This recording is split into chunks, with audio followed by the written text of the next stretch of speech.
बहुत पुरानी बात बता रहा हूँ, उस समय बहुत बिरले लोग जाते थे, तो एक सज्जन थे, वो अपने नाम के साथ लिखते थे फॉरेन रिटर्न। तो उनका व्याख्यान होना था, तो बहुत लोग उत्सुकता से गए कि वहां से फॉरेन रिटर्न है। लेकिन जब उन्होंने बोलना शुरू किया तो एक सज्जन बैठे थे, बोले बड़ा नाम सुना था, कुछ समझ में नहीं आ रहा, हम तो फॉरेन रिटर्न सुन के आ गए, हमने इसका दूसरा अर्थ भी है। बोले क्या? हमने इनको फॉरेन रिटर्न करो। जो सेवक अपने को न दिखाए, हनुमान जी अपने को छिपाते हैं, सेवक कौन जो अपने को छिपाए। तब से एक ही अंतर आया, ज्यादा नहीं। पुराने समय में हनुमान जी जैसे सेवक अपने को छिपाते थे, आजकल हम लोग छपाते हैं, थोड़ी मात्रा इधर की उधर हो गई है। अच्छा, छिपाते में छोटी मात्रा हटते ही छिपाते शब्द छपाते बन जाता है, और हमारे अहंकार को छोटी मात्रा स्वीकार ही नहीं होती। छोटी मात्रा तो हम बर्दाश्त ही नहीं कर पाते, वो छिपते हैं, हम छपते हैं और कहते ये जरूर छापो कि हम कहां गए थे, कहां होकर आए। बल्कि दूसरा कोई होता कि अब छपने का जमाना तो गया ना, छपने तक तो ठीक, अब तो कहते सीधे दिखाओ कि हम कहां हैं। और लोग कहते हमने वहां बैठे बैठे देखा। अरे भैया ये अच्छा है, लेकिन हम आए थे भगवान को दिखाने के लिए कि अपने को दिखाने के लिए। एक सज्जन ने एक बार मुझसे ही कहा कि आप सब पर टिप्पणी करते हो, जरा अपने बारे में सोचकर बताओ। तो हमने कहा बोलो। कहने लगा आप लोग इतनी कथाएं करते, उनमें से एक आप भी। उनका हाँ, भगवान की सेवा करते। तो बोले पहले इतनी कथाएं नहीं होती थी, और होती थी तो इतने ताम झाम से नहीं होती थी। हाँ फिर, लेकिन बोले वो उस समय जो सुख शांति थी सत्संग में आजकल नहीं मिलती, क्यों? तो हमने कहा कि बात तो ठीक है, विचार तो करना ही चाहिए। तो मुझे उस समय भगवान ने जो सुझाया सो मैंने उनसे कहा। मैंने कहा भैया हम लोग जब अपनी तरफ देखते हैं, अपनी बिरादरी की तरफ देखते हैं, तो एक ही बात समझ में आती है कि उस समय कथाएं होती थी, आज भी कथाएं होती हैं, सत्संग होता है, लेकिन अंतर यही है तब व्यक्ति माध्यम होता था ईश्वर के प्रचार के लिए। आज व्यक्ति ने ईश्वर को माध्यम बना लिया है अपने प्रचार के लिए। कई लोग, एक सज्जन पाठ कर रहे थे श्री हनुमान चालीसा का, तो पढ़ने में उनसे बार बार अशुद्धि हो जाए। उसमें है ना, सब शुक्ल है तुम्हारी शरणा, तुम रक्षक काहू को डरना। सो जल्दी जल्दी में पढ़े सो रक्षक ना पढ़े, बार बार कहे सब शुक्ल है तुम्हारी शरणा, तुम राक्षस काहू को डरना। हनुमान जी कहे तुम रक्षक नहीं, तुम राक्षस काहू को डरना। तो जो दो तीन बार हमने ध्यान, अरे हम कहा ए देवता। बोले आप देवता क्यों कह रहे हैं, मैं तो तुच्छ प्राणी हूं। हमने कहा हनुमान जी को राक्षस कह रहे हो तो तुम देवता ही हुए फिर।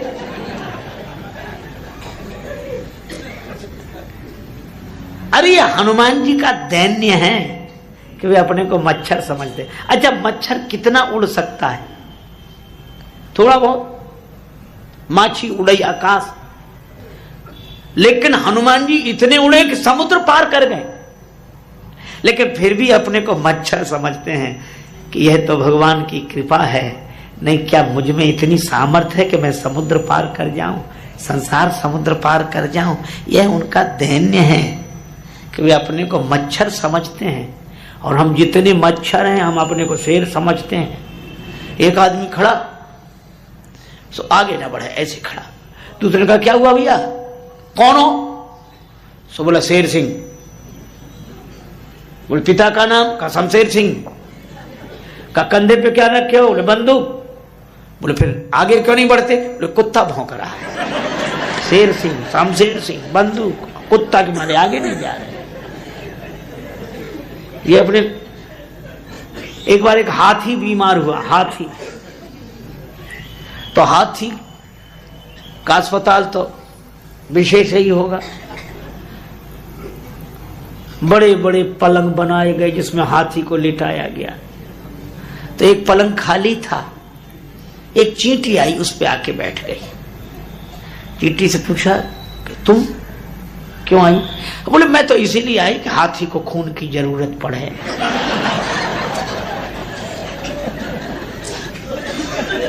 एक हाथी की सूंड पर चींटी चढ़ रही थी सामने से, तो दूसरी चींटी ने दौड़ लगाई, वो पूंछ पर से चढ़ने लगी। तो कही ये क्या करे? बोले देख नहीं वो सूंड पर चढ़ रही है तो तुम पूंछ से क्यों चढ़ रही हो? बोले हाथी का संतुलन न बिगड़ जाए। चींटियां हाथी का संतुलन बनाती।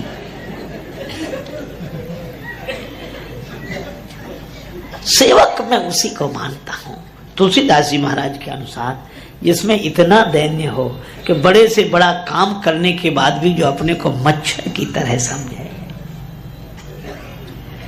तुम ही आदि खग मसक प्रजंता, नभ उड़ाहि नहीं पावहि अंता।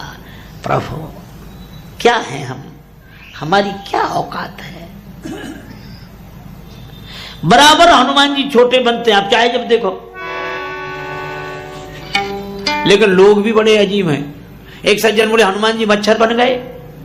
हमने कहा नहीं, बन नहीं गए, उनके जैसे अपने को मान लिया। अरे बोले वो छोड़ो, सीधी बात बोलो।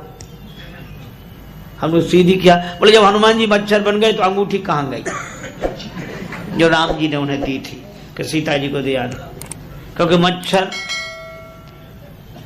से अंगूठी तो बड़ी ही होगी, और मच्छर कैसे अंगूठी को पकड़ेगा?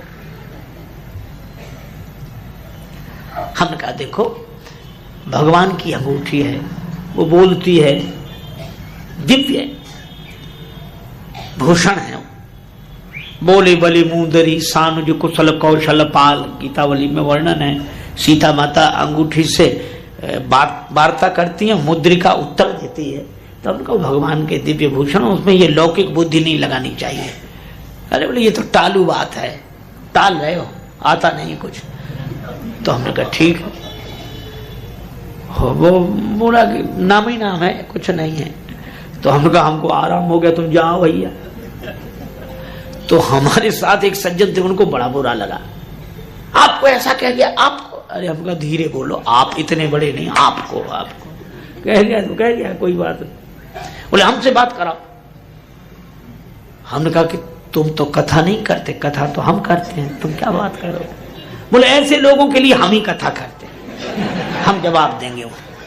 तो हमको आश्चर्य हुआ कि तुम क्या जवाब दो? तो बोले अभी देखो। उसने बोला इधर आओ। हाँ बोले बोलो, क्या पूछ रहे थे महाराज से? अंगूठी कहां गई? हनुमान जी मच्छर बने तो। बोला हाँ यही तो बताओ। सो बोला वो आदमी बोला सुनो, लंका में सब 52 गज के, ऐसी कहावत है। बोले हाँ है, और वो रामचरितमानस में प्रमाण है। नाथ भूधराकार शरीरा, कुंभकर्ण आवत रणधीरा। कुंभकर्ण माने पूरा पहाड़, और रावण के लिए धरे प्राण कज्जल गिरी। इतना बड़ा पहाड़, तो लंका में जितने थे पहाड़ के समान शरीर वाले थे। बोले हाँ पहाड़ के समान। तो बोले जब वहां इतने पहाड़ जैसे शरीर वाले थे, तो ये हमारे तुम्हारे शरीर में लगने वाले मच्छर क्या बिगाड़ेंगे उनका? तो उनके शरीर के साइज से मच्छर होने चाहिए कि नहीं? तो बोले हाँ ये बात तो है। तो बोले जब पहाड़ जैसे शरीर थे तो मच्छर कम से कम बिल्ली जितने बड़े तो होंगे ही। बोले हाँ होंगे। बोले फिर तो अंगूठी की कोई समस्या नहीं है। बोले फिर नहीं? बोला हाँ ये बात ठीक है।